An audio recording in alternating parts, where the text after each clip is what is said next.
coração é o teu lugar, faça morada. Eu te convido a nunca mais me deixar aqui. Faça morada em mim, faça morada em mim, faça morada em mim. Amém. Glória a Deus. Pode sentar no seu lugar. Glória a Deus. Que bom, né? Que nós estamos aqui mais uma vez para adorar a Deus. Abra sua Bíblia no livro de Jeremias, no capítulo 14. Jeremias, no capítulo 14.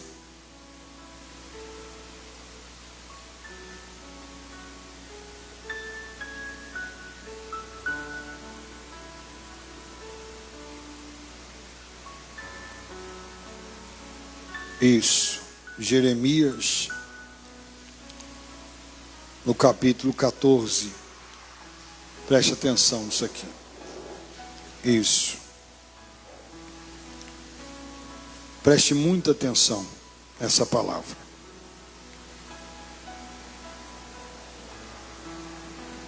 Isso. O título seria: Só você pode fazer isso. Marque bem isso. Só você pode fazer isso. Palavra do Senhor que veio a Jeremias a respeito da grande seca. Anda chorando Judá, as suas portas estão abandonadas e de luto, se curvam até o chão, e o clamor de Jerusalém vai subindo. Os seus poderosos enviam os criados a buscar água. Estes vão às cisternas e não acham água. Voltam com seus cântaros vazios e decepcionados e confusos, cobrem a cabeça, por não ter havido chuva sobre a terra. Esta se acha deprimida, e por isso os lavradores decepcionados cobrem a cabeça. Até as servas no campo têm as suas crias abandonadas, porquanto não há erva. Os jumentos selvagens se põem nos desnudos altos e ofegantes, sorvem o ar como chacais. Os seus olhos desfalecem, porque não há erva. Posto que as nossas maldades testificam contra nós, ó Senhor, age por amor do teu nome, porque as nossas rebeldias se multiplicaram. Contra ti pecamos, ó esperança de Israel e Redentor seu no tempo da angústia, porque seria como estrangeiro na terra, como viandante que se desvia para passar a noite, porque serias como homem surpreendido, como valente que não pode salvar.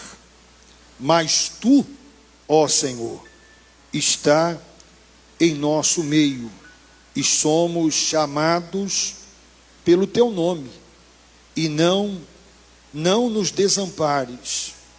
Assim diz o Senhor sobre este povo: gostam de andar errantes e não detêm os pés. Por isso o Senhor não se agrada deles, mas se lembrará da maldade deles e lhes punirá o pecado. Disse-me ainda o Senhor: não rogues por este povo, para o bem dele. quando jejuarem, não ouvirei o seu clamor, e quando trouxerem holocaustos e ofertas de manjares, não me agradarei deles. Antes eu os consumirei pela espada, pela fome e pela peste. Então disse eu: Ah, Senhor Deus, eis que os profetas lhes dizem: não vereis espada, nem tereis fome, mas vos darei verdadeira paz neste lugar. Disse-me o Senhor: os profetas profetizam o quê? Mentiras em meu nome. Nunca os enviei, nem lhes dei ordem, nem lhes falei. Visão falsa, adivinhação, vaidade e o engano do seu íntimo são o que eles vos profetizam. Porquanto, assim diz o Senhor acerca dos profetas, que profetizando em meu nome, sem que eu os tenha mandado, dizem que nem espada, nem fome haverá nesta terra. A espada e a fome serão consumidos esses profetas. O povo a quem eles profetizam serão lançados nas ruas de Jerusalém por causa da fome e da espada. Não haverá quem os sepulte, a ele, suas mulheres, seus filhos, suas filhas, porque derramarei sobre eles a sua maldade. Portanto, lhes dirá esta palavra: os meus olhos derramem lágrimas de noite e de dia, e não cessem, porque a virgem, filha do meu povo, está profundamente golpeada de ferida muito dolorosa. Se eu saio ao campo, eis que há mortos a espada. Se entro na cidade, estão ali os debilitados pela fome. Até os profetas e os sacerdotes vagueiam pela terra e não sabem para onde vão. Acaso já de todo rejeitaste a Judá? Ou aborrece a tua alma a Sião? Porque nos feristes e não há cura para nós? Aguardamos a paz e nada há de bom. O tempo da cura e eis o terror. Conhecemos, ó Senhor, a nossa maldade e a nossa iniquidade dos nossos pais, porque temos pecado contra ti. Não nos rejeite por amor do teu nome, não cubras de opróbrio o trono da tua glória. Lembra-te e não anules a tua aliança conosco. Acaso haverá entre os ídolos dos gentios algum que faça chover? Ou podem os céus de si mesmo dar chuvas? Não és tu somente, ó Senhor nosso Deus, o que fazes isto? Portanto, em ti esperamos, pois tu fazes todas estas coisas.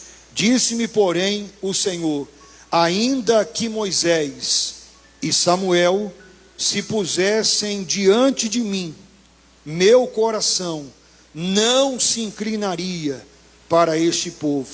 Lança-os de diante de mim. Saiam. Deixa aberta a sua Bíblia, preste atenção. Uma leitura longa, né? Mas necessária.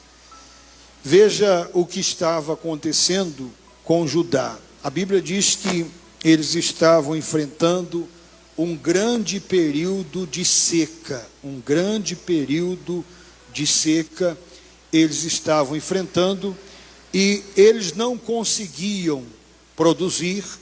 Os animais estavam também sofrendo, porque até as próprias cevas do campo, que são animais fortes, resistentes, abandonavam as suas crias.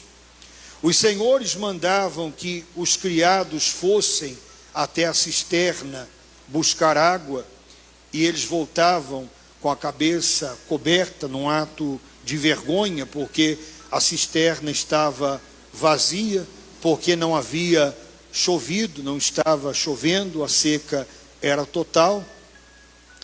E eles estão nessa situação de vergonha, de humilhação.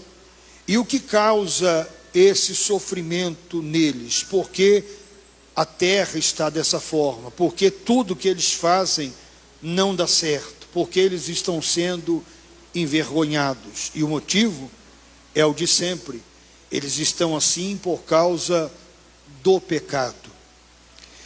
O tempo que nós vivemos agora, me parece que as pessoas estão se adaptando, estão se conformando a viver uma vida de pecado, a uma vida no erro, como se fosse algo normal, algo comum, e não tem jeito, nós somos assim mesmo, não há o que fazer. E as pessoas estão se acostumando com esse ambiente, e por conta disso, nós vemos o sofrimento. O pecado, muito mais do que conduzir uma pessoa ao inferno, a não ser que ela se arrependa, ele já traz sérios problemas para nós aqui e agora. Quando nós lemos, por exemplo, quando Adão e Eva pecou, a terra só produzia frutos. Quando ele pecou, Deus disse à terra que antes produzia frutos, agora vai produzir espinhos, abrolhos e ervas daninhas. Quer dizer, até então a terra era boa. Por causa do pecado, até a terra foi atingida. E nós falamos isso ao longo dessas semanas, que nós encerramos quarta-feira agora o estudo do Apocalipse, né? Fomos do capítulo 1 até o 22, sem pular nenhum versículo.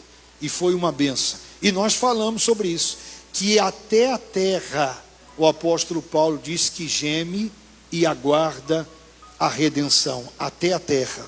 Então Adão e Eva pecam, e a terra que produzia frutos começa a produzir abrolhos, espinhos, erva daninha e etc. Quando você pega aquela passagem bem clássica e conhecida de 2 Crônicas, capítulo 7, a partir do versículo 13, se você ler, vai dizer assim, Deus falando para o povo: se eu encerrar os céus, de maneira que não chova, se eu enviar os gafanhotos, e ele vai falando.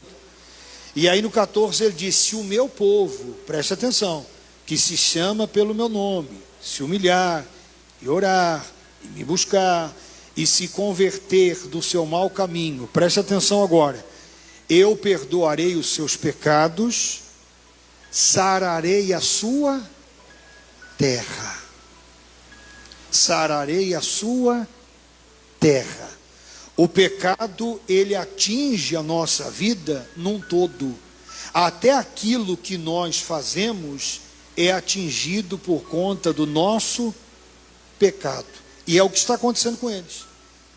A forma de Deus manifestar o juízo sobre eles aqui era justamente através dessa seca. Deus estava manifestando o seu juízo sobre eles. Por quê?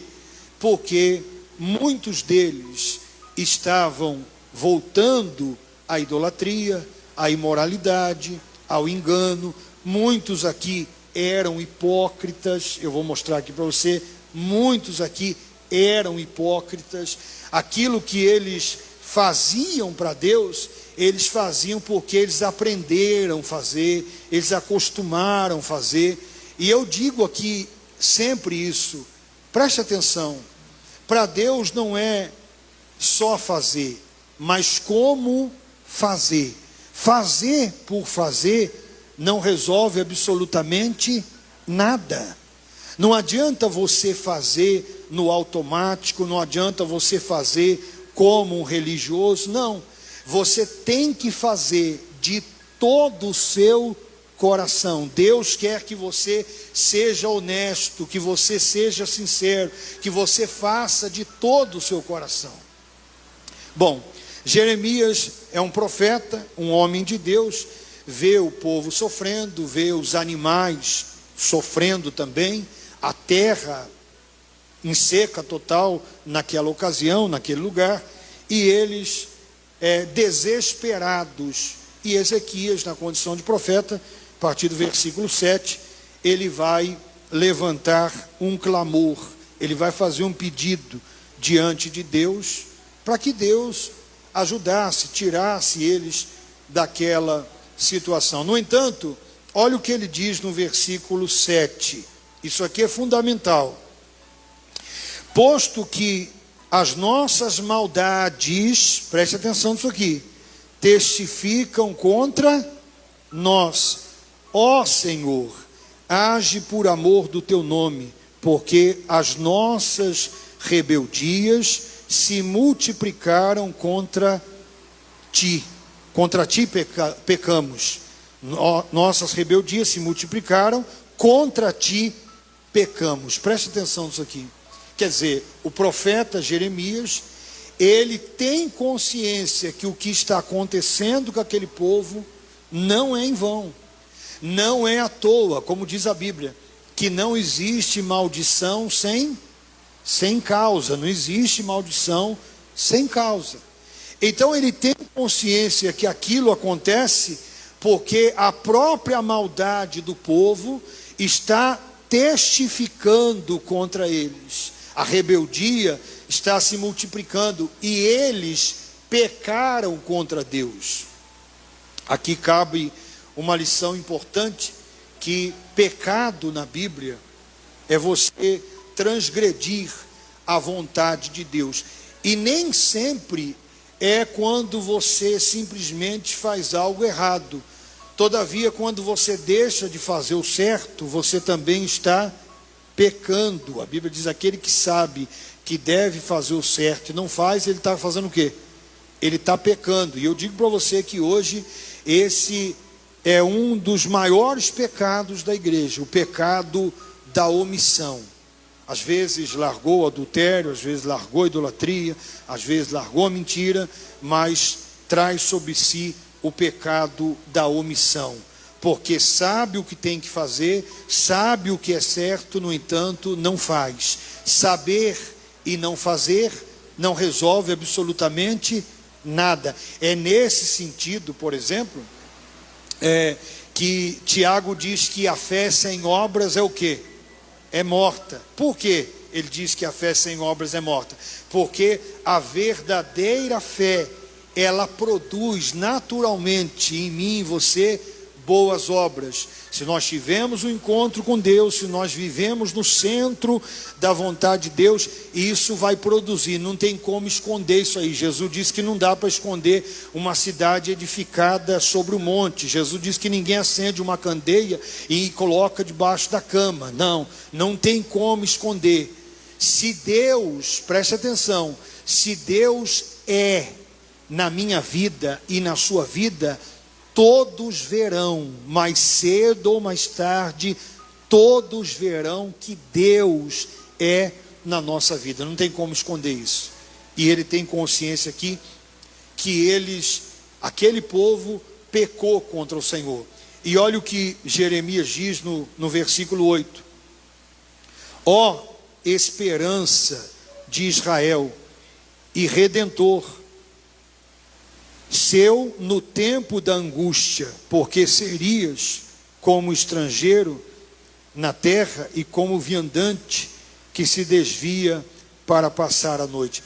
Ele tem uma consciência clara que Deus é a única esperança para aquele povo. Isso já está no coração, na mente, no conhecimento de Jeremias, que Deus era a única esperança para aquele povo. Parece algo assim muito simples, né? Muito superficial, mas quando você olha para a vida das pessoas, parece que as pessoas não têm essa noção, parece que muitas igrejas não têm essa noção, parece que muitos pastores não têm essa noção. E qual é a prova disso? A prova é aquilo que eles ensinam às pessoas, que eles tentam motivar as pessoas, que eles tentam animar as pessoas, mas usando de mentira, usando de engano. Porque se eu tenho consciência que Deus é o único que pode mudar a sua vida, então eu preciso falar para você que é preciso você olhar para a sua vida, se arrepender dos seus pecados, buscar a Deus para que a sua situação venha mudar. A mensagem central do Evangelho é arrependimento.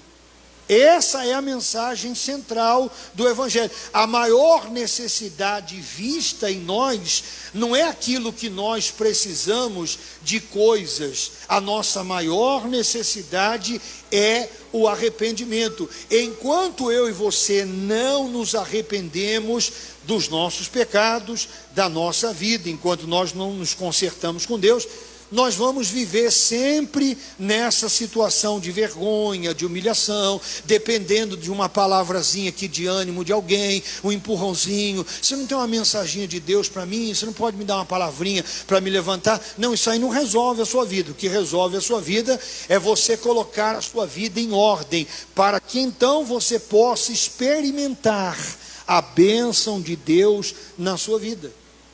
Não tem outro jeito.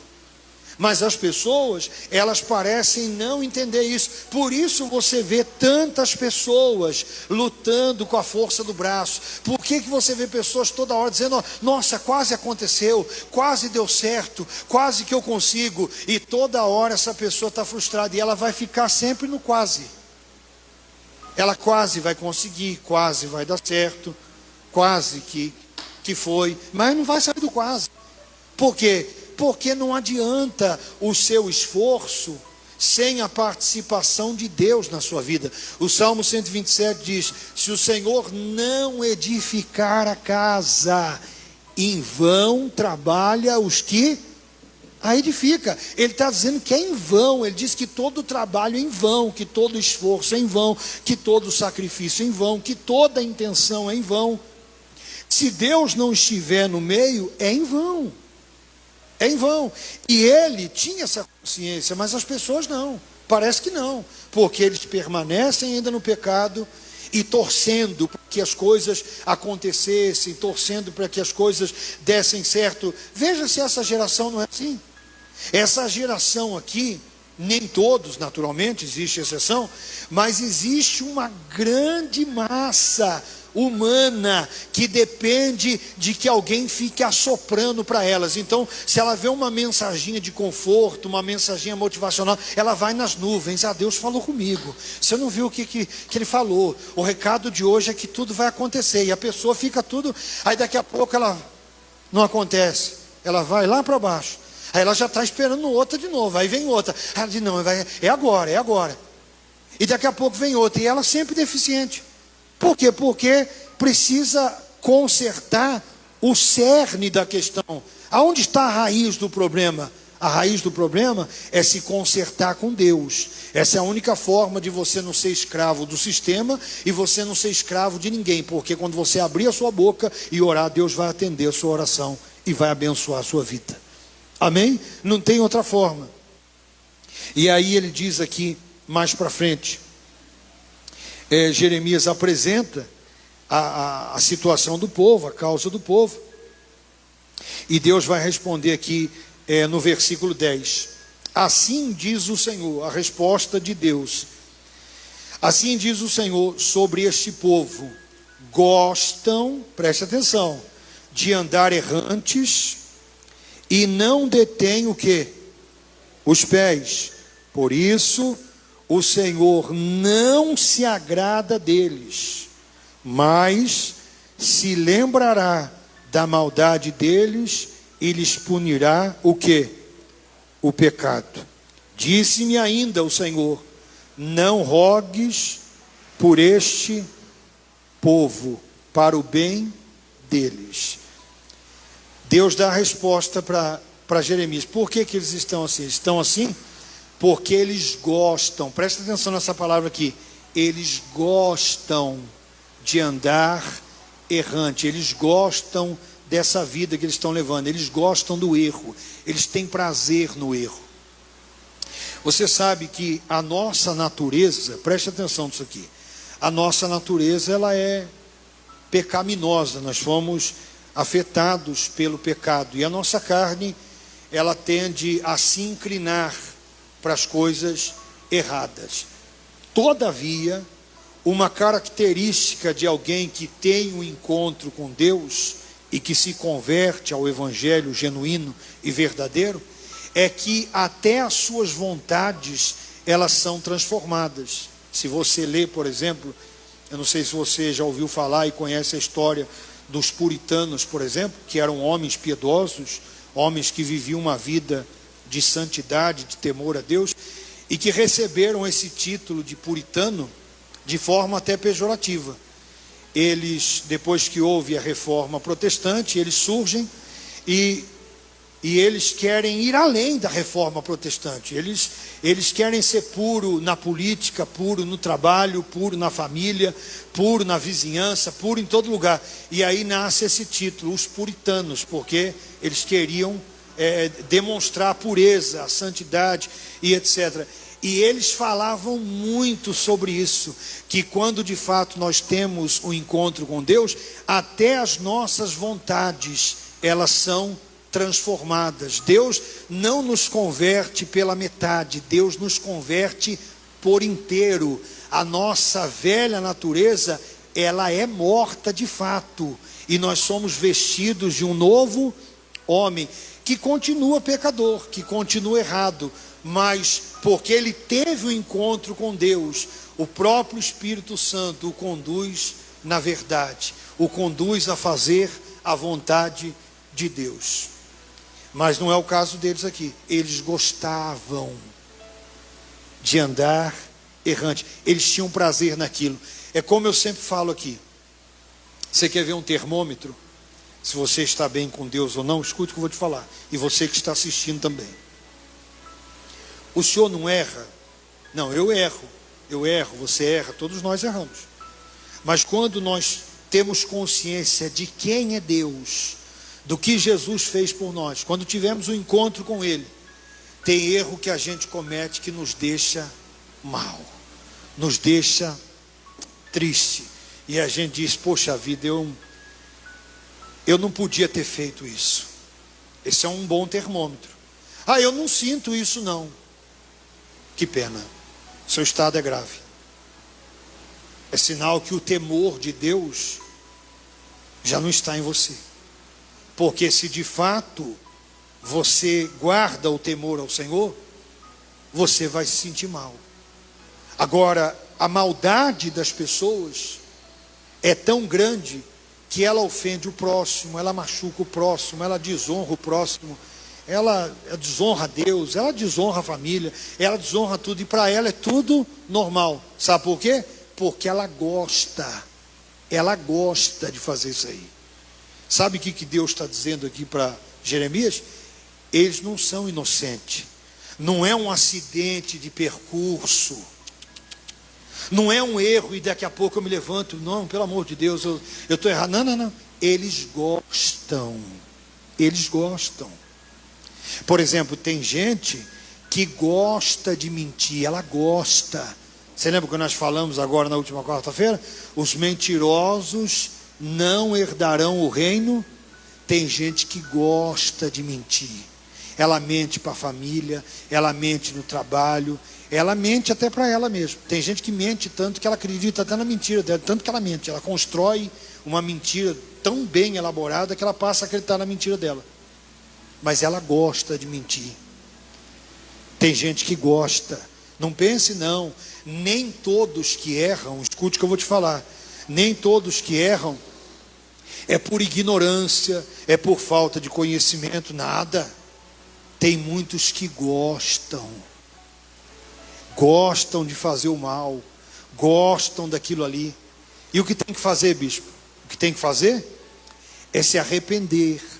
É preciso ser sincero com Deus e dizer assim, olha Deus, eu gosto disso aqui, mas eu sei que o Senhor odeia. Eu sei que o Senhor é contra isso aqui. Eu sei que isso aqui me condena. Eu preciso de ajuda. Eu preciso que o Senhor me liberte disso aqui. Eu não posso me esconder. Eu não posso me conformar. Eu não posso achar que é normal. Eu tenho que admitir, o Senhor é contra isso aqui. Como é que vai fazer? Eu não consigo me mudar. Mas eu estou aqui, aos seus pés. Eu quero mudar. Agora a pergunta é: será que de fato todos querem mudar? E a resposta é: não. Tem muitos que não querem mudar. Tem muitos que gostam do que fazem. Tem gente que tem prazer no que faz. Tem prazer em enganar. Tem prazer em mentir. Tem prazer naquilo ali, naquilo que é errado. E aí Deus disse no versículo 11 para ele, que naquela situação, aquele povo ainda sem se arrepender, sem reconhecer os erros, que ele não rogasse, que ele não pedisse por aquele povo. Olha só, próprio Deus dizendo para ele: não peça para o bem deles. Não adianta. Não adianta. Qual é mais fácil para as pessoas? Se arrependerem ou fazer o sacrifício? Eu vou responder para você. Para as pessoas, o mais fácil é o sacrifício. Ele não quer se arrepender, ele prefere sacrificar. E a Bíblia diz que é melhor obedecer. Não, mas ele prefere sacrificar. E aí ele fica de um lado para o outro. É um que ora, é o outro que ora. É um que faz, é outro que não faz. Se ele descobre alguém que vai no monte, ele já diz assim: ó, você vai no monte? Vou. Você não leva meu nome no monte? Ora por mim no monte, me inclui no seu jejum, faz isso por mim. Ô, irmão, lembra do título? Só você pode fazer. Tem coisas que só você pode fazer. Você vai colocar todo mundo para orar para você e não vai adiantar, porque o seu problema não é a oração. O seu problema é você se arrepender dos seus pecados e voltar-se para quem? Para Deus. Ou do contrário, nós vamos. Você vai colocar alguém para, como um anjo da guarda seu, cuidando do seu o tempo todo, e não vai acontecer nada. Porque o problema não está na oração. O problema está que no estilo de vida que você leva, na condição que você leva, Deus não vai abençoar. Mas aí o povo é levado e enganado ao sacrifício. Aí ela liga a televisão, tem alguém fazendo uma proposta. Você quer o quê? Mudar de vida? Esse mês nós temos uma campanha que a sua vida vai mudar. A pessoa diz: ó, o que eu estou precisando é isso aí. Veja só que a direção é sempre mudada. Não é dito, não. Você não precisa pagar nada para a sua vida mudar, tá? Você não vai pagar nada. Você só precisa se arrepender, voltar-se para Deus e fazer a vontade dele, e a sua vida vai mudar. Não. Eu tenho um meio mais fácil para você, quer? E aí a pessoa responde do outro lado: eu quero. O que eu tenho que fazer? Pegar esse envelope. E como é que faz? Tal dia, todo mundo vai apresentar uma oferta. De quanto? De 100. Ah, é assim? Então eu prefiro dar o 100. E ela dá o 100. Aconteceu o que na vida dela? Nada. Na outra semana ele vai convidar ela para fazer o quê? Pegar outro envelope, porque aqui não deu certo. Esse é mais barato. Ah, esse é para ninguém ficar de fora. Quanto? 50. A pessoa vai e vai fazer. O que vai acontecer? Nada. Aí na outra semana tem um mais barato. Esse é de 23. Todo mundo, ninguém fora. Representando o Salmo 23. O Senhor é meu pastor e nada me faltará. E vai acontecer o quê? E depois ele vai voltar onde? Lá no envelope de 100 de novo. E vai ficando assim. Todo dia, toda semana, todo mês, todo ano. Por quê? Porque o que está sendo transmitido para a pessoa não é a verdade. Ela não está sendo conduzida ao arrependimento. Aliás, oferece-se tudo, menos o arrependimento. Então não funciona. Então não resolve. Não adianta. Deus não quer isso aí. Olha o que ele diz aqui no versículo 12. Quando jejuarem, não o quê? O seu clamor. E quando trouxerem holocaustos, e o quê? E oferta de manjares, não me agradarei deles. Antes os consumirei pela espada, pela fome e pela... Ou seja, eu vou derramar sobre eles o juízo, eles vão provar do meu juízo, ainda que eles tragam holocausto, ainda que eles jejuem e ainda que eles tragam oferta. Por quê? Porque não é isso que eu quero. Eles estavam já no automático. Vamos levar uma ofertinha, vamos fazer um sacrifíciozinho, vamos apresentar algo para Deus. E Deus, não. Você lembra aquilo que nós sempre falamos aqui? Até para apresentar uma oferta, qual é a ordem da Bíblia? Se você tem alguma coisa contra o irmão, você fala o quê? Primeiro você se reconcilia com o irmão, se acerta com ele, pede perdão por outro, depois você apresenta a sua oferta. Porque se você apresentar a oferta tendo algo contra alguém, Deus não recebe a sua oferta, Deus não recebe a sua pessoa. Então Deus falou, não adianta, pode jejuar, pode orar, pode fazer sacrifício, pode trazer oferta, eu não vou atender. Eu não vou atender. Por quê? Porque Deus espera de mim e de você, não é nenhum sacrifício, Ele espera de mim e de você o arrependimento, que eu e você possamos ouvir a palavra de Deus e termos consciência, poxa vida, quer dizer que eu estava na direção errada? Não, eu vou me consertar, a partir de hoje eu vou fazer aquilo que Deus falou.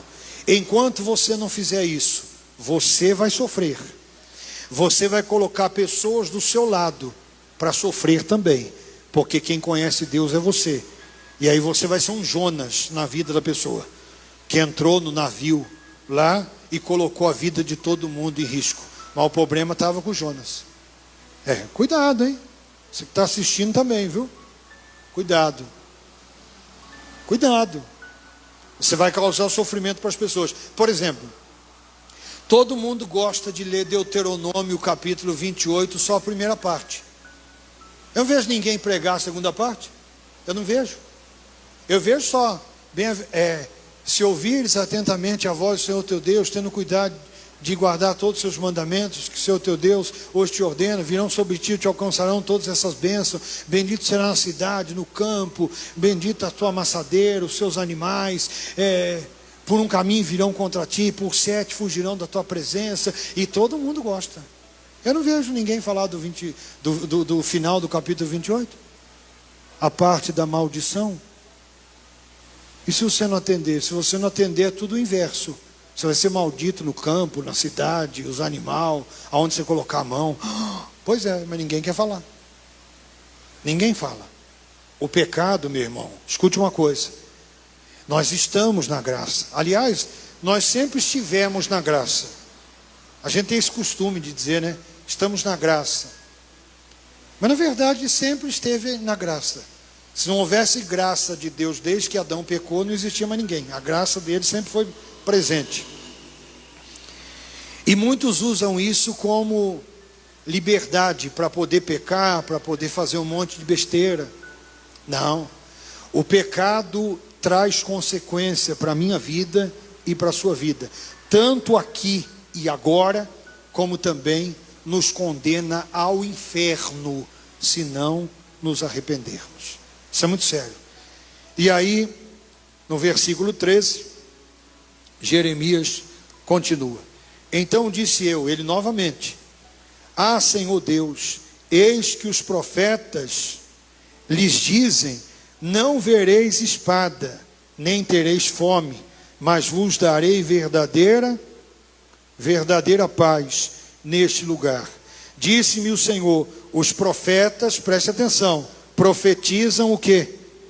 Mentiras em meu nome. Nunca, quando os enviei, nem lhes dei ordem, nem lhes falei.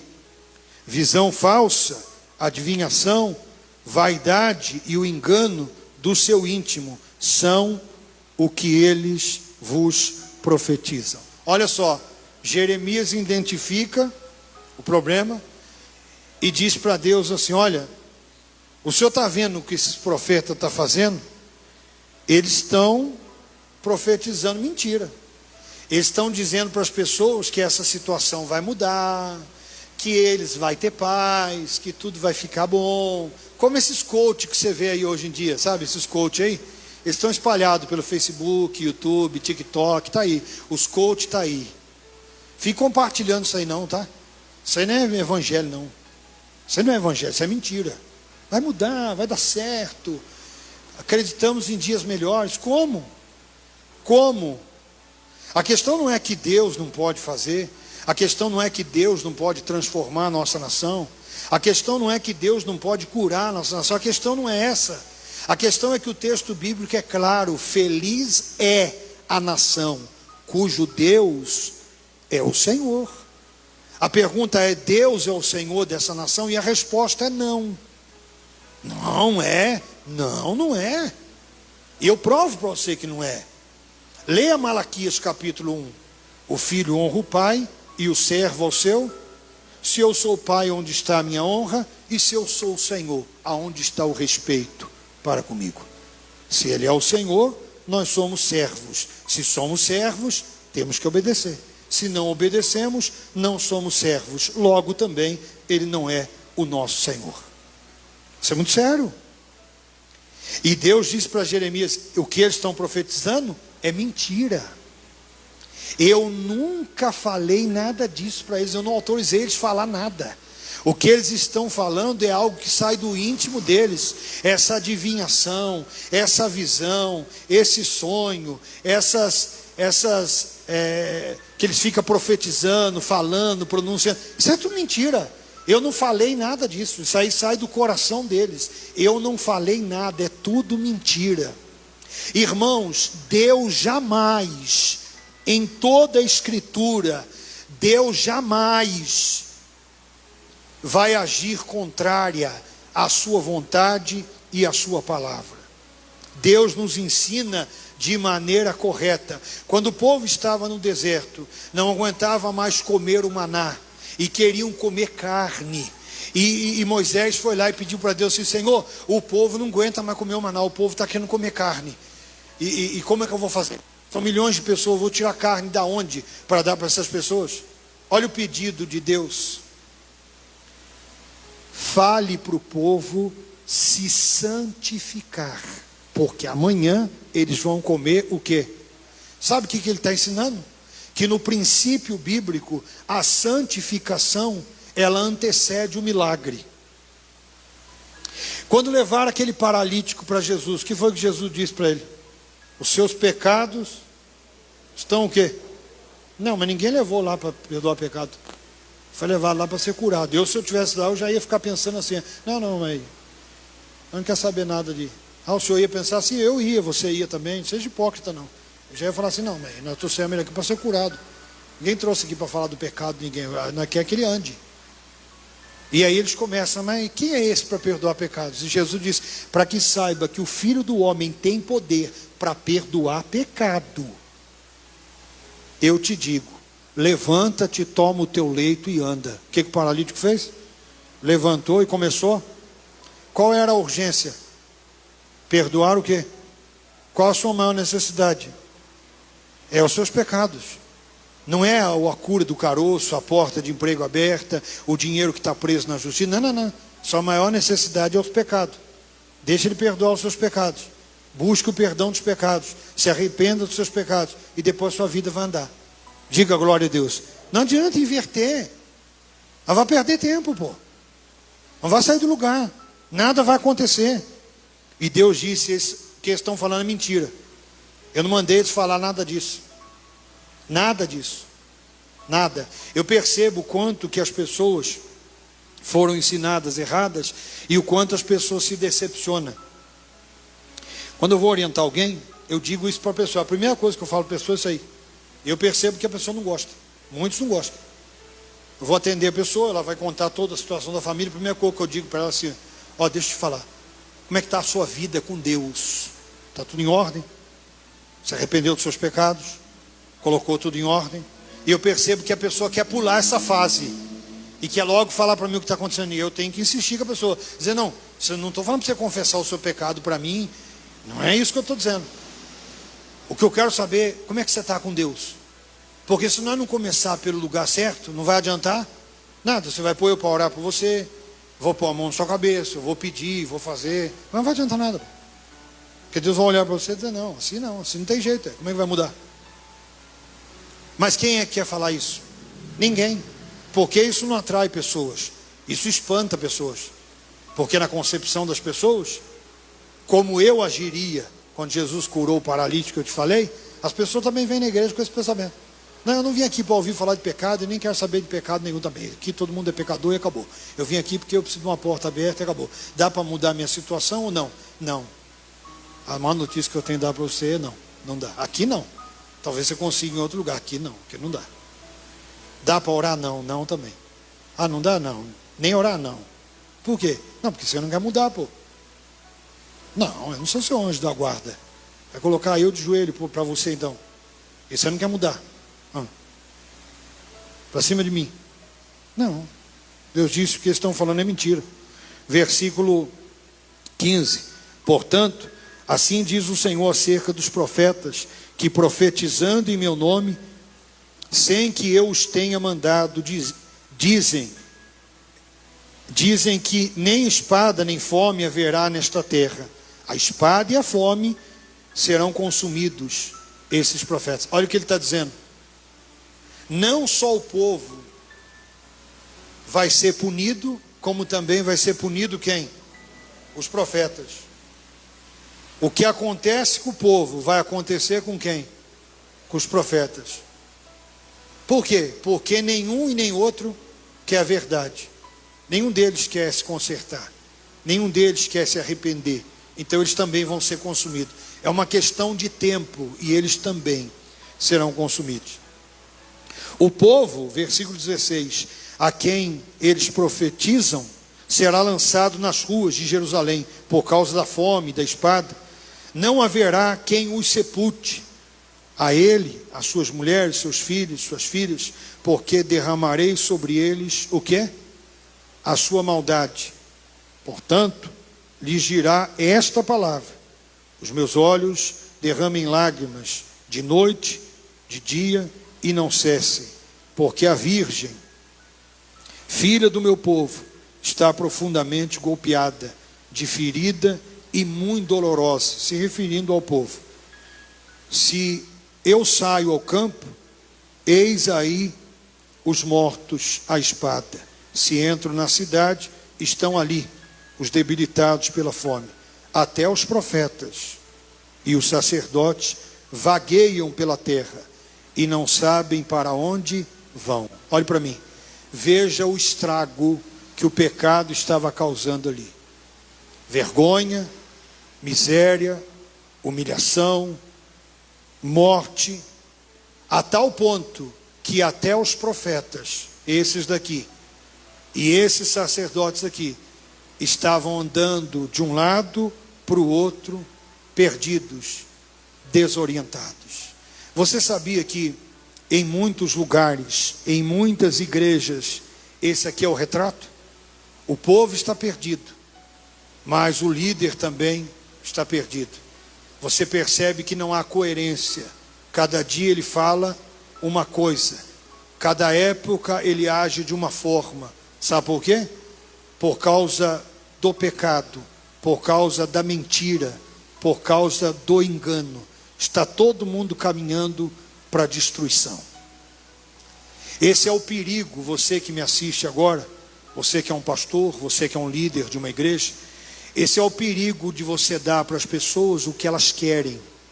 A palavra de Deus, ela é inegociável. As pessoas que vêm à igreja, elas não vêm para ouvir o que elas querem, elas vêm para ouvir o que Deus quer. Nós não precisamos de palavra que fique passando a mão na nossa cabeça e aprovando os nossos erros. Nós precisamos da resposta certa, e ela vem do Senhor. Diga glória a Deus. É de Deus que ela vem. É isso que nós precisamos. Não adianta você me ver errando e dando tapinha nas minhas costas. Ah, o bispo é bacana, o bispo é... Não, você está sendo cúmplice com o meu erro. Você vai se perder, eu vou me perder e nós vamos nos perder. A verdade, das duas uma: ou ela traz a pessoa, ou então ela vai afastar aqueles que não querem a verdade. É assim em toda a Escritura. E vai fazer o quê? O que é que vai fazer? Pois é, Infelizmente, muitos gostam de viver errantes. Não detém os seus pés, vive passando do limite, vive fazendo o que não deve. Pois é. Versículo 19. Acaso, olha a pergunta novamente de Jeremias, novamente a intercessão. Acaso já de todo rejeitaste a Judá? Ou aborrece a tua alma a Sião? Porque nos feriste e não há cura para nós? Aguardamos a paz e nada há de bom. O tempo de cura e eis o terror. Conhecemos, ó Senhor, a nossa o quê? Maldade e a iniquidade de nossos pais, porque temos pecado contra. Isso aqui, olhe para mim, isso aqui é um exemplo de oração. Você quer aprender a orar? Isso aqui é um exemplo de oração. O profeta Jeremias mostrando para Deus, em momento nenhum se fazendo de vítima, a todo tempo dizendo: conhecemos a nossa maldade, conhecemos a nossa iniquidade, sabemos que os nossos pais pecaram e que nós também estamos pecando, pecamos contra o Senhor. Tão difícil nessa geração isso aí, né? Um povo que aprende a chegar diante de Deus e cobrar de Deus como se Deus devesse algo para ele. Está tudo errado. Isso aqui está um exemplo de oração. Qual é a sua condição? O que você tem feito da sua vida? Se de fato você quer uma mudança, é preciso ser sincero com Deus. É preciso dizer para Deus exatamente o que você está fazendo, o que você está sentindo e a consciência que você tem daquilo. Jeremias faz isso. Versículo 21. Não nos rejeites por amor do teu nome, não cubras de opróbrio, equivalente à vergonha, o trono da tua glória. Lembra-te e não anules a tua aliança conosco. Mais uma coisa importante. Jeremias entende que a única forma de Deus atender o clamor é única e exclusivamente pela bondade e misericórdia de quem? De Deus, não tem jeito. Ou o Senhor faz isso por nós, ou o Senhor não nos rejeita, ou então eu não sei o que vai ser de nós. Não tem outro meio. Temos consciência. Versículo 22. Acaso, olha a pergunta, isso aqui é interessante. Acaso haverá entre os ídolos dos gentios algum que faça chover? Ou podem os céus de si mesmo dar chuvas? Não és tu somente, ó Senhor nosso Deus, o que fazes isto? Portanto, em ti esperamos, pois tu fazes todas estas. Olha ele dizendo para Deus assim, ó: acaso existe outro além de ti que possa fazer chover? Tem algum Deus aí dos gentios, dos pagãos, que pode resolver a situação? E a resposta é não. O Senhor é o único que pode fazer chover, fazer brotar. O Senhor é o único que pode restaurar essa terra, porque é o Senhor que faz todas estas coisas. Irmão, coloque na sua cabeça de uma vez por todas, você que está aqui, você que está me assistindo, Deus é o único que pode mudar a sua vida, que pode transformar você. Não é o seu amigo, irmão, não é o seu patrão, não é o seu esforço físico, não é, irmão. Maldito é o homem que confia no homem, faz no seu braço mortal a sua força e aparta o seu coração do Senhor. Não é você, a solução não está em você, a solução não está no patrão, a solução não está no amigo, a solução está em Deus. E essa solução é quando eu e você nos arrependemos do nosso pecado. Só você pode fazer isso. Eu não posso me arrepender por você. Eu posso orar por você, mas me arrepender por você não tem como. Eu não posso. Como é que você vai se arrepender por mim? Tem como você chorar por um pecado meu, mas não tem como, velho. E também não vai adiantar nada. Imagina você chorando: eu estou chorando aqui, Senhor, por quê? O que o bispo fez? Não, irmão.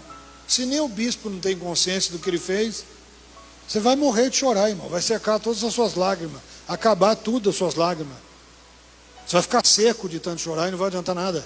Sabe por quê? Porque tem coisas que quem tem que fazer é você.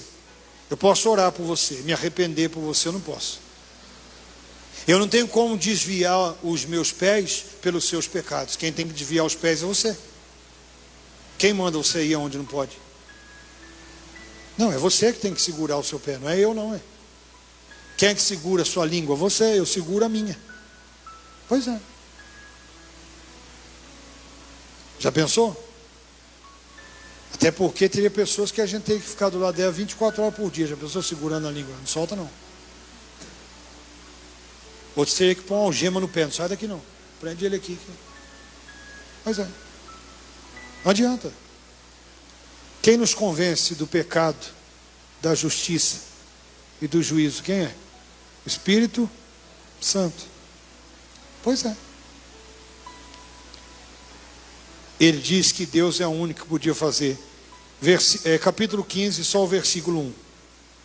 Disse-me, porém, o Senhor: ainda que Moisés e Samuel se pusessem diante de mim, meu coração não se inclinaria para este povo. Lança-os de diante de mim e saiam. Sabe o que Deus está falando para Jeremias mais uma vez? O problema não está na oração. Ainda que Moisés e Samuel, que eram homens justos, também estivessem aqui clamando por esse povo, ainda assim, eu não ia atender. Eu não ia atender. E olha que Moisés, eu vou dizer para você, Moisés, ele é aquele homem que experimentou as maiores grandezas de Deus por meio da oração, sabia? Foi? Claro que foi. Quem que Deus usou como libertador do Egito?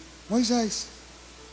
Veja a proporção das coisas que aconteceu na oração de Moisés.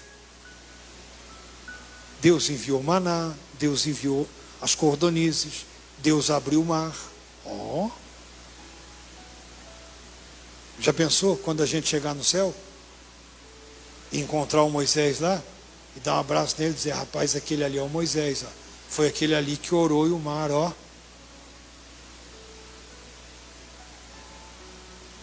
Nós por muito menos duvida. A gente acaba de orar e dizer que entregou na mão de Deus, já sai daqui com a cabeça pegando fogo. Nossa, amanhã. Mas peraí, você falou com quem?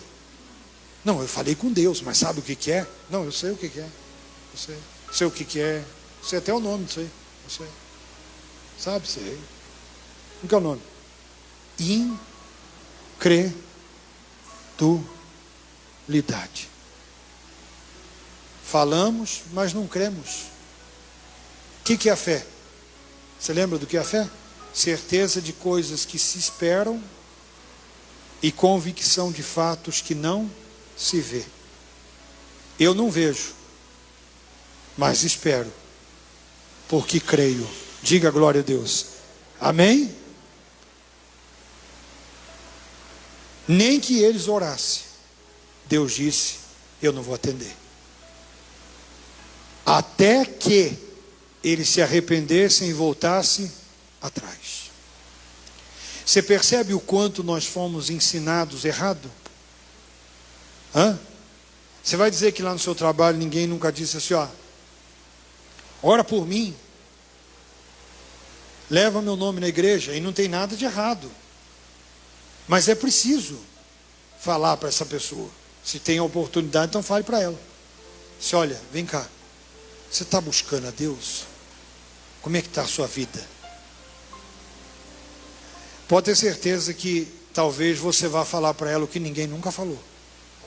Porque o mais comum é respondermos assim: eu vou orar, deixa comigo, conta comigo. E às vezes não vemos resposta, não vemos resultado. Você sabia que falar com Deus é algo muito sério? É, bispo, é. É porque você está falando com Deus que pode resolver tudo. Você não está falando com Deus que é como eu e você. Tem coisa que você pedir para mim, eu tenho que falar não para você. Ou falar para você: espera um pouco, quando eu puder, eu vou ver. Então, mas Deus não é assim, pô. Deus tem poder. Deus pode. Deus faz. O que não significa que Ele fará tudo o que pedimos.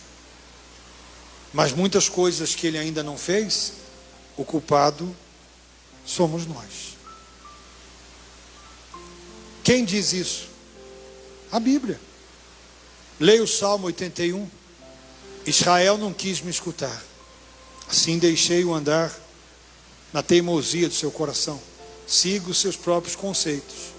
Ah, se o meu povo me escutasse.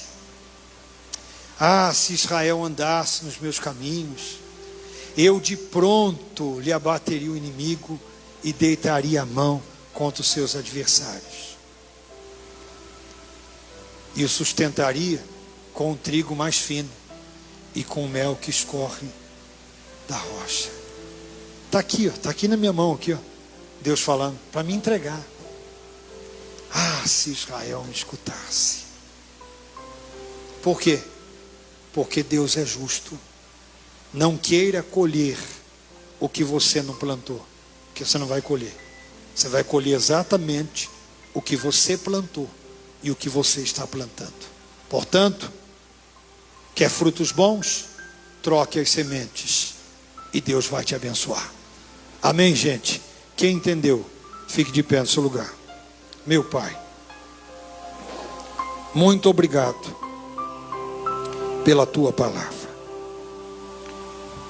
O que seria de nós se não fosse a Tua bondade e a Tua misericórdia?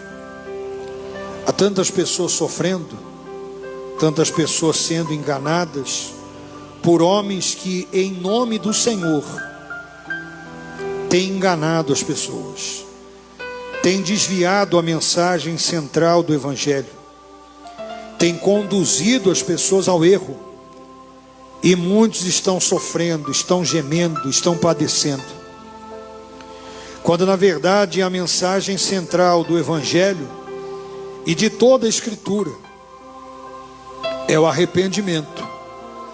O arrependimento abre portas, o arrependimento restaura, o arrependimento cura. Eu me lembro quando o profeta Jonas pregou na cidade de Nínive, uma cidade sentenciada à destruição. Em 40 dias Nínive seria destruída, mas a tua palavra diz que eles se arrependeram, se vestiram de pano de saco, do maior ao menor. E o texto bíblico diz: viu Deus o que eles fizeram e não fez o que faria. O Senhor os livrou daquela destruição, e foi por conta do arrependimento, foi por conta de voltarem ao Senhor. Meu Deus, aonde quer que essa mensagem chegue, que pessoas possam voltar ao Senhor, que corações sejam quebrantados, que vidas sejam restauradas, que pessoas sejam libertas, porque está escrito: conhecereis a verdade, e a verdade vos libertará.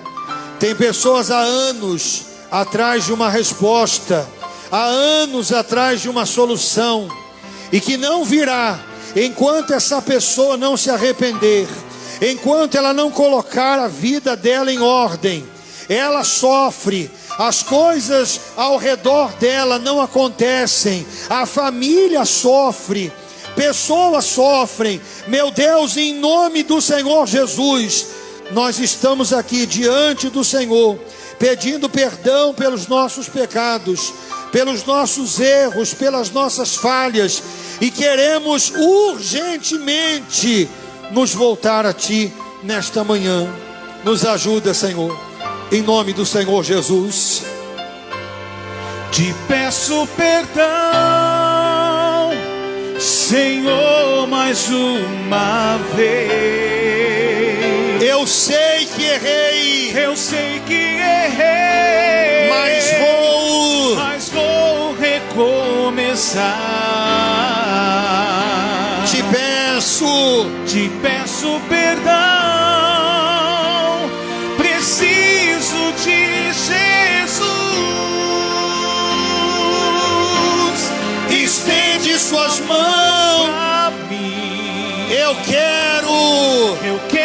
ser mais feliz contigo, meu Deus. Te peço perdão, Senhor, mais uma vez. Eu sei que errei,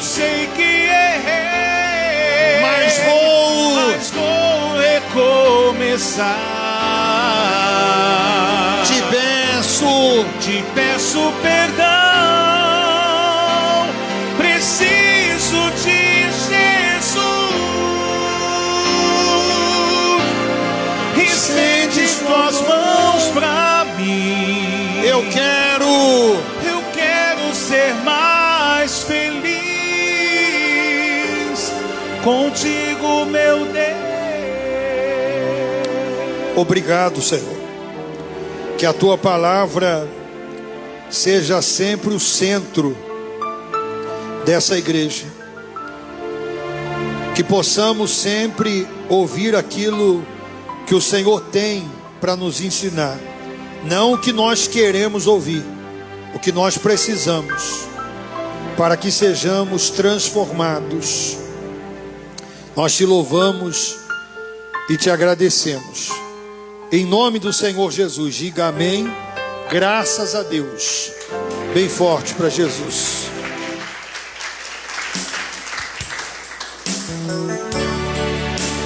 Como um pai se compadece dos filhos, assim tu me amas. Afasta as minhas transgressões. Preciso de ti, Senhor. Distante de ti, Senhor, não posso viver. Não vale a pena existir. Escuta o meu clamor, mais que o ar que eu respiro. Preciso de ti, Senhor. Distante de ti, Senhor, não posso viver. Não vale a pena existir. Escuta o meu clamor, mais que o ar que eu respiro. Preciso de ti. Que as lutas vêm tentando me afastar de ti. Frieza e escuridão procuram me cegar, mas eu não vou desistir. Ajuda-me, Senhor, eu quero permanecer contigo até o fim. Distante de ti, Senhor, não posso viver. Não vale a pena. Não vale a pena existir. Escuta o meu clamor, mais que o ar que eu respiro. Preciso de ti. Amém. Glória a Deus. Pode sentar.